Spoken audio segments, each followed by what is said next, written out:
ষ্টুডিঅ'ৰ মাজত মই মিনহাছ এই মুহূৰ্তৰ আটাইতকৈ গুৰুত্বপূৰ্ণ খবৰ লৈ আহিবৰ কাৰণে চেষ্টা কৰিছো বিপদত এতিয়া যোগ গুৰু ৰামদেৱ যিকোনো মুহূৰ্তত ৰামদেৱ গ্ৰেপ্তাৰ হোৱাৰ সম্ভাৱনা প্ৰকট হৈ পৰিছে ইতিমধ্যে আদালতে জাৰি কৰিছে গ্ৰেপ্তাৰী পৰৱানা জামিনবিহীন ধাৰাত ইতিমধ্যে গ্ৰেপ্তাৰী পৰৱানা জাৰি কৰিছে যোগ গুৰু ৰামদেৱলৈ কেৱল মাত্ৰ ৰামদেৱেই নহয় ৰামদেৱৰ এগৰাকী সহযোগী আচাৰ্য আৰু সেই সহযোগী আচাৰ্যগৰাকীলৈ ইতিমধ্যে গ্ৰেপ্তাৰী পৰৱানা জাৰি কৰিছে জামিনবিহীন ধাৰাত ৰুজু কৰি গ্ৰেপ্তাৰী পৰৱানা জাৰি কৰিছে ইতিমধ্যে আদালতৰ ফালৰ পৰা কেৰালাৰ পলক্কট আদালতৰ ফালৰ পৰা এই ইতিমধ্যে নোটিছ প্ৰেৰণ কৰিছে যিকোনো মুহূৰ্তত গ্ৰেপ্তাৰ হ'ব পাৰে যোগ গুৰু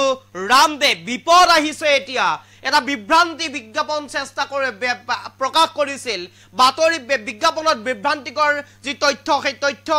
এলোপেথিক ঔষধৰ বিপৰীতে এই বিজ্ঞাপন জাৰি কৰিছিল তাৰ পিছতেই গোচৰ ৰুজু হৈছিল যোগ গুৰু ৰামদেৱৰ বিপৰীতে আৰু আদালতত চলি আছিল গোচৰ 1 তাৰিখে আদালতত হাজিৰ হোৱাৰ নিৰ্দেশ প্ৰেৰণ কৰিছিল আদালতৰ ফালৰ পৰা কেৰালাৰ পলক্কট আদালতৰ ফালৰ পৰা 1 তাৰিখে হাজিৰ হোৱাবলৈ নিৰ্দেশ দিছিল যোগ গুৰুৰ লগতে যোগ গুৰুৰ সহযোগী আচাৰ্যগৰাকীৰ লৈ আৰু তাৰ পিছত 1 তাৰিখে কোনো গুৰুত্ব নিদিলে আদালতক কোনো কাৰণত উপস্থিত নহল 1 তাৰিখে আৰু লগে লগে আদালতৰ ফালৰ পৰা জামিনবিহীন ধাৰাত গ্ৰেপ্তাৰী পৰৱানা জাৰি কৰিছে ইতিমধ্যে যোগ গুৰু ৰামদেৱৰ লগতে সহযোগী আচাৰ্যগৰাকীলৈ আৰু যিকোনো মুহূৰ্তত গ্ৰেপ্তাৰ হোৱাৰ সম্ভাৱনা এতিয়া অধিক হৈ পৰিছে এই মুহূৰ্তত সবিশেষ লইবৰ কাৰণে চেষ্টা কৰিছো এই মুহূৰ্তত সবিশেষ বিভ্ৰান্তিকৰ বিজ্ঞাপন দিৰ বিপদত ৰামদেৱ বিপদত পৰিছে এতিয়া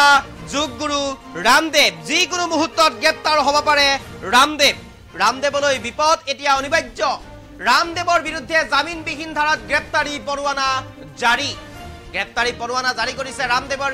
বিৰুদ্ধে এতিয়া আদালতে কেৱল ৰামদেৱেই নহয় জামিনবিহীন ধাৰাত গ্ৰেপ্তাৰী পৰৱানা জাৰি কৰিছে ৰামদেৱৰ সহযোগী আচাৰ্য বালকৃষ্ণই এই মুহূৰ্তত সবিশেষ লইবৰ কাৰণে চেষ্টা কৰিছো কেৰালাৰ পলক্কট আদালতে জামিনবিহীন ধাৰাত গ্ৰেপ্তাৰী পৰৱানা জাৰি কৰিছে দুয়োগৰাকীৰ বিৰুদ্ধে এই মুহূৰ্তত সবিশেষ লইবৰ কাৰণে চেষ্টা কৰিছো তো পতঞ্জলি সামগ্ৰীৰ বিজ্ঞাপনত বিভ্ৰান্তি বিয়পোৱাৰ অভিযোগ উত্থাপন হৈছিল দুয়োগৰাকীৰ বিৰুদ্ধে এই মুহূৰ্তত সবিশেষ লইবৰ কাৰণে চেষ্টা কৰিছো পতঞ্জলি সামগ্ৰীৰ আৰু এই গোচৰত পলক্কট আদালতত হাজিৰ হোৱাৰ নিৰ্দেশ দিছিল দুয়োগৰাকীৰ বিৰুদ্ধে আৰু তাৰ পিছতেই কিন্তু উপস্থিত হোৱা নাছিল আদালতত উপস্থিত হোৱা নাছিল যোগ গুৰু ৰামদেৱ আৰু যাৰ পিছতে এতিয়া বিপদত পৰিছে যোগ গুৰু ৰামদেৱ আৰু তাৰ পিছতে জামিনবিহীন গ্ৰেপ্তাৰৰ পৰৱানা জাৰি কৰিছে আদালতে আৰু দেশৰ বিভিন্ন প্ৰান্তত গোচৰ ৰুজু হৈছিল অহা 15 ফেব্ৰুৱাৰীৰ ভিতৰত আদালতত হাজিৰ কৰোৱাৰ নিৰ্দেশ দিছে আৰক্ষীক 15 ফেব্ৰুৱাৰী শেষ কিমা 15 ফেব্ৰুৱাৰীৰ ভিতৰত আদালতত হাজিৰ কৰোৱাব লাগিব বাবা ৰামদেৱ আৰু ইতিমধ্যে এই খবৰ লইবৰ কাৰণে চেষ্টা কৰিছো দেশৰ বিভিন্ন প্ৰান্তত ৰামদেৱ আৰু বালকৃষ্ণ অৰ্থাৎ সহযোগী যিগৰাকী আচাৰ্য আছিল সেই সহযোগী আচাৰ্যগৰাকীৰ নাম আছিল বালকৃষ্ণ আৰু পতঞ্জলিৰ বিৰুদ্ধে বিভ্ৰান্তিকৰ বিজ্ঞাপন আৰু এলোপেথিক ঔষধৰ বিষয়ে মিছা কথা প্ৰচাৰৰ অভিযোগত গোচৰ চলি আছিল তাৰ পিছতে কেৰালাৰ বিভিন্ন আদালতত ৰামদেৱৰ বিৰুদ্ধে কমেও কেইবাটাও গোচৰ ৰুজু কৰা হৈছিল ৰামদেৱৰ লগতে আচাৰ্য বালকৃষ্ণৰ বিৰুদ্ধে তাৰ পিছতে বিপদত পৰিছিল ৰামদেৱ আৰু ৰামদেৱে বিভ্ৰান্তিকৰ বিজ্ঞাপন দিয়াৰ বাবে উচ্চতম ন্যায়ালয়ৰ ওচৰত ক্ষমাও খুজিবলগীয়া হৈছিল আনকি উচ্চতম ন্যায়ালয়ৰ নিৰ্দেশৰ পিছতেই পতঞ্জলিয়ে মুঠ 60খনতকৈ অধিক পেপাৰত এই যি জাননী প্ৰকাশ কৰিছিল সেই জাননীৰ বাবে 10 লাখ টকাও